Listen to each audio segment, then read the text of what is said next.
I'm going to preview the 2 seed UConn versus 3 seed Illinois men's basketball game, which will be played April 4th at 5:09 p.m. Central Time on TBS /TruTv /HBO Max. I apologize for looking down because I cannot memorize all this stuff. Believe it or not, as of right now, Illinois is favored by 2.5. I know there's a long time between now and the game starts. We have to wait and see about the injury stats for both. I'm gonna go like the implications for both of these basketball programs. UConn has tried to go to the national title game for the 7th time here, while Illinois is trying to get back to the national title game since 2005. So yeah, that would be they're trying to get to the second one. And I apologize if I butcher any names up front. Might as well go. I need to go over like overall records and conference records for both. I'll start with Illinois. They're 28-8 overall, 15-5 in the Big Ten. Now UConn is 33-5 overall, and 17-3 in the Big East.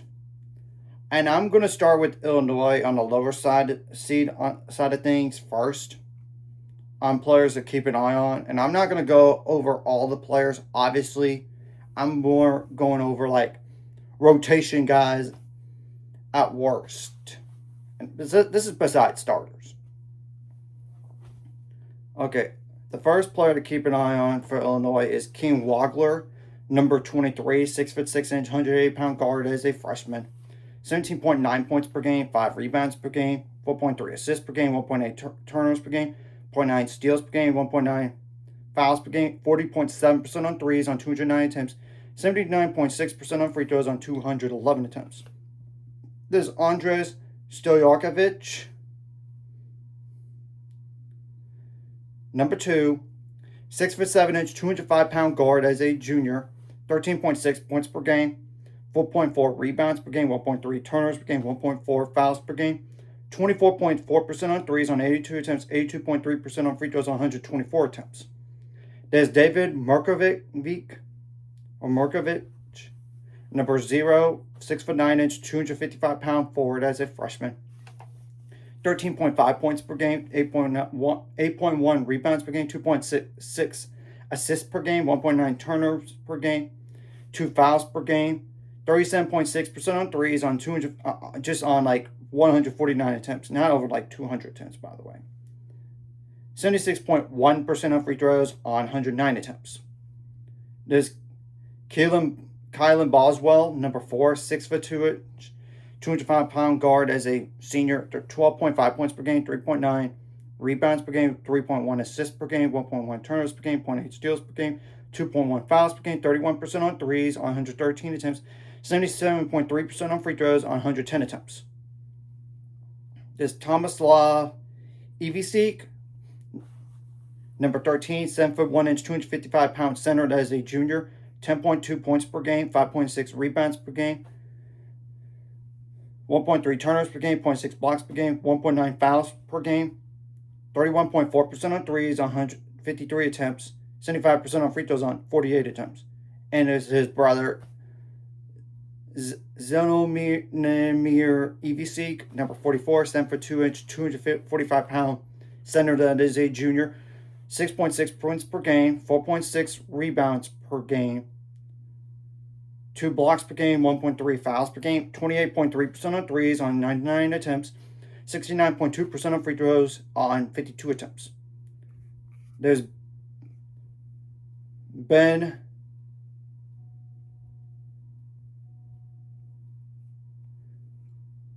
Humerichus,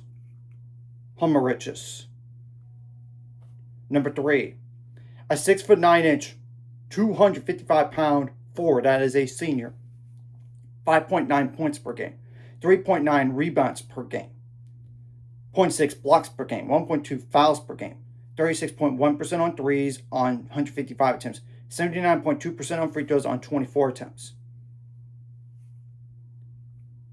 And there's Jake Davis, number 15, 6'6", 205-pound forward as a junior, 5.4 points per game, 2.2 rebounds per game, 1.3 fouls per game, 40.9% on threes on 132 attempts, 72.7% on free throws on 22 attempts.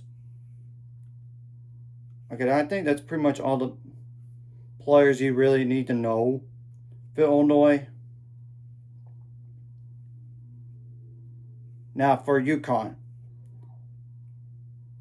The first player is Terrace Reed Jr., number 5, a 6'11", 265-pound center that is a senior, 14.7 points per game, 8.8 rebounds per game, 2.4 assists per game, 1.9 turnovers per game, 0.9 steals per game, 2.1 blocks per game, 2.9 fouls per game, 0 for 3 on threes, 59.4% on free throws on 143 attempts.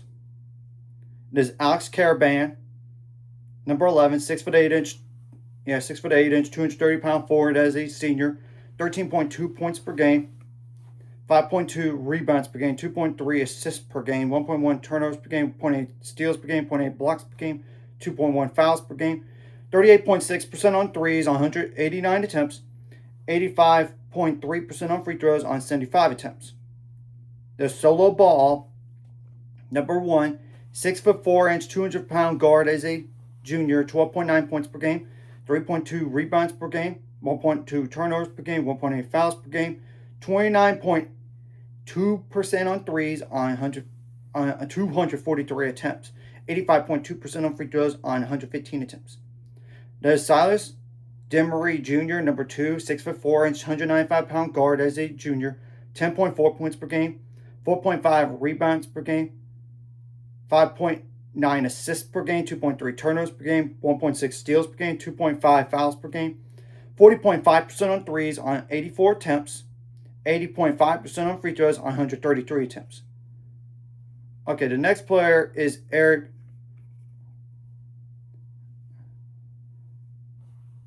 Ryba, number 12, a 7'1", 260-pound center that is a freshman, 6.2 points per game, 3.4 rebounds per game, 0.6 turnovers per game, 0.8 blocks per game first, and 2.2 fouls per game, 30.8% on free throw on just on threes on 13 attempts though, 52.1% on free throws on 48 attempts. There's Jaden Ross, number 23, 6'7", 205-pound forward as a junior, 4.6 points per game, 2.4 rebounds per game, 0.6 turnovers per game, 0.8 steals per game, 1.7 fouls per game, 37.7% on threes on 61 attempts, 69.7% on free throws on 33 attempts. There's Jalen Stewart, number 3, 6'7", 225-pound forward as a junior, 4.3 points per game, 2.7 rebounds per game, 0.8 turnovers per game, 1.6 fouls per game, 36% on threes, but that's on 50 attempts, 59.3% on free throws on 27 attempts. And the last player I'm really going to mention is Malachi Smith, number 0, 6'1", 180-pound guard as a senior, 3.6 points per game, 3 assists per game, 1 turnover per game, 0.8 steals per game, 1.2 fouls per game, 46.7% on threes on 45 attempts, 53.2% on free throws on 47 attempts. I'm going to say this up front about UConn first. Whenever you have an epic comeback like you did against Duke, you either go one of two directions in terms of how you play. Really good or really not so good. That's usually in sports, and now that's not like an in-between. So it wouldn't shock me either direction, honestly, on how they play. Now, across the board for both these squads, you got to do this for your seniors. Surely you want to go to the national title game. You got to out-hustle the other team. You got to limit your foul trouble while again the opposing team in foul trouble. You got to make adjustments on the fly, both offensively and defensively. In this game, you got to be good in late-game situations if it comes down to it. I'm just saying, in general, you got to be smart and stay poised. You want to keep your composure and don't get like a technical foul or flagrant foul, please, in this type of game. I know there might be some questionable officiating throughout the game, but you got to be the more mentally tougher team and find and make plays to win at the very end of the day. And the kind of same thing applies for the seniors to the potential one and dones in this type of game. You want to lay everything out there on the table in terms of effort. Well, you got to get your home crowd involved while trying to take away the fans, opposing fans out of this game. And this game is being played obviously in Indianapolis, Indiana, at Lucas Oil Stadium. I expect UConn fans to show up, but Illinois is closer. Still though, it's really a neutral site because I do expect both fan bases to show up for this type of game. After all, it's one of the bigger games of all season. It's the Final Four. Obviously, on defense, you need to slow down the best players as much as you can. You don't let those role players go off on you. You got to contain the shooters, contain the slashers. You got to limit some points in the paint. You got to get some defensive rebounds and limit those offensive boards because you know second chance points could be the difference in this game, and you got to limit those second chance points anyway. You don't want to let the opposing team live at the free throw line either and give them chances to either extend the lead or tie the game, anything like that. You got to limit those transition points because you know it's a lot easier to score in transition than in a half court. And you got to limit those points out turnovers because you know at the very end of the day, that could be one of the differences too. So, and another thing is you've got to force turnovers on defense because sometimes your best offense comes from your defense. And speaking of which, on offense, you got to get some points out of turnovers. You got to get some points in the paint, whether it's like a straight drive to the basket or pick and roll or a straight up post up. You got to have good shot selection. You got to make your threes count in this game. You got to make your free throws count because you know that could be the difference too. You got to get some offensive rebounds and get some second chance points.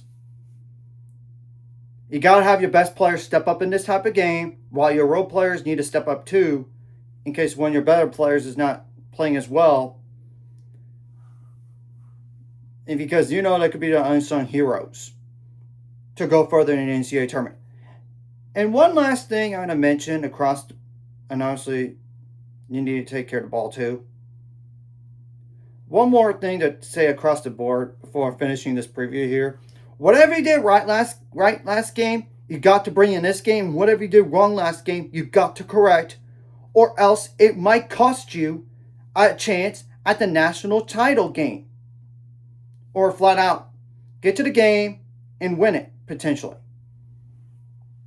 So anyways, if you like this content, hit the like, subscribe button. See you guys later on the road. 800 subscribers, of course, ultimate goal is 1,000 more. So my money this course like video. Comment video really helps YouTube background. Some more people sharing the video does help as well. So more people could watch. And if you're watching and not subscribe, hit subscribe button, notification bell as well.